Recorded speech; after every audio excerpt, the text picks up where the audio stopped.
बाहर गया हुआ है। पुलिस ने उस कमरे की तलाशी ली। कमरे के अंदर एक बर्तन था, नॉनवेज रखा हुआ था और साथ ही चाकू वगैरह रखे थे जिनमें मांस के छोटे छोटे टुकड़े फंसे थे। तभी इंस्पेक्टर फक्कर भारती की नज़र चींटियों के ढेर पर पड़ी। चींटियां एक लाइन बनाकर कमरे में रखी चारपाई के नीचे जा रही थी। उन्होंने चारपाई के नीचे देखा तो उन्हें एक बोरी नजर आई। जैसे ही उस बोरी को खोला गया, सभी पुलिसकर्मियों के होश उड़ गए कि इस बोरी में सारा परवीन की लाश पड़ी थी, जिसकी एक टांग गायब थी। यानी टांग को काट दिया गया था। सारा की टांग को पकाया गया था। फिर पता चला कि उस बर्तन में जो मांस पकाया है वो सारा का ही टांग का मांस है। पुलिस ने तुरंत फरमान अली को गिरफ्तार कर लिया। साथ ही एक टीम को आरिफ को ढूंढने में लगा दिया गया। जल्द ही आरिफ भी पकड़ा गया। जब आरिफ से पूछताछ की गई तो आरिफ ने बताया कि दोनों ने मिलकर कब्र से सारा की लाश को निकाला था। फिर फरमान ने ही उसकी टांग काट कर उसकी सब्जी बनाई। फोरेंसिक जांच में भी इस बात की पुष्टि हो गई। फिर जैसे ही ये बात इलाके में पता चली तो वहाँ सनसनी फैल गई। जेल में दोनों अपराधियों ने और भी चौंकाने वाले खुलासे किए। उन्होंने बताया कि दोनों ने मिलकर अब तक के 100 से भी ज़्यादा लाशों को पकाकर खाया है। पुलिस ने जब पूछा कि तुमने ऐसा क्यों किया तो दोनों ने बताया कि उन्हें ऐसा करने के लिए एक तांत्रिक ने कहा था। उसने कहा था कि अगर तुम इंसानी मांस खाते हो तो तुम्हारे सारे दुख तकलीफ अपने आप दूर हो जाएंगे।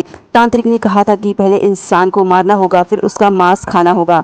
दोनों भाइयों ने बताया कि वो किसी को मार नहीं सकते थे, इसलिए उन्होंने सोचा क्यों ना किसी लाश को ही खा लिया जाए। इसलिए जब भी कब्रिस्तान में किसी लाश को दफनाया जाता तो वे चुपके से उसे निकाल लेते थे, फिर उसे पकाकर खा जाते थे। पुलिस ने दोनों को कोर्ट में पेश किया, लेकिन ऐसा कोई कानून ही नहीं था जिसके तहत उन्हें सज़ा दी जाती। इसलिए कोर्ट ने मुर्दे के साथ गैर इंसानी हरकत करने के आरोप में दोनों आरोपियों को 2 साल की सज़ा सुनाई। जब दोनों 2013 में रिहा हुए तो लोगों ने इनका विरोध किया, कहा कि इन्हें जेल में ही रखा जाना चाहिए, कहीं लोग गुस्से में इन्हें मार ही ना डाले। इसलिए दोनों को पुलिस सुरक्षा दी गई। उन्हें ऐसी जगह रखा गया जहां उन्हें कोई जानता ही नहीं था। फिर इसके 1 साल बाद यानी 16 अप्रैल 2014 के दिन भक्कर जिले के ही एक इलाके में ही पुलिस को सूचना मिली कि यहाँ एक घर में इंसानी मांस जलने की बदबू आ रही है। पुलिस जैसे ही उस घर में दाखिल हुई तो देखा कि ये वही दोनों भाई थे जिन्हें लाश पकाकर खाने के इल्ज़ाम में जेल हुई थी। दोनों अब भी नहीं सुधरे थे। वे दोनों उस समय भी लाश पकाकर खा रहे थे। कमरे के अंदर एक बच्चे का कटा हुआ सर भी रखा हुआ था।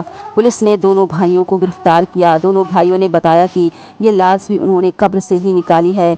कोर्ट में एक बार फिर उन्हें पेश किया गया। तब तक दोनों भाइयों के द्वारा लाशें खाने का आंकड़ा 150 से भी ज़्यादा पहुंच चुका था, जिसके बाद 24 अक्टूबर 2014 के दिन उन्हें कोर्ट ने 12 साल की सज़ा सुनाई। फिलहाल दोनों भाई जेल में हैं। अगर आपको इसी तरह की वीडियो सुनना पसंद है, स्टोरी सुनना पसंद है तो हमारे चैनल को फॉलो ज़रूर कर लें और वीडियो को ज़्यादा से ज़्यादा लाइक करें।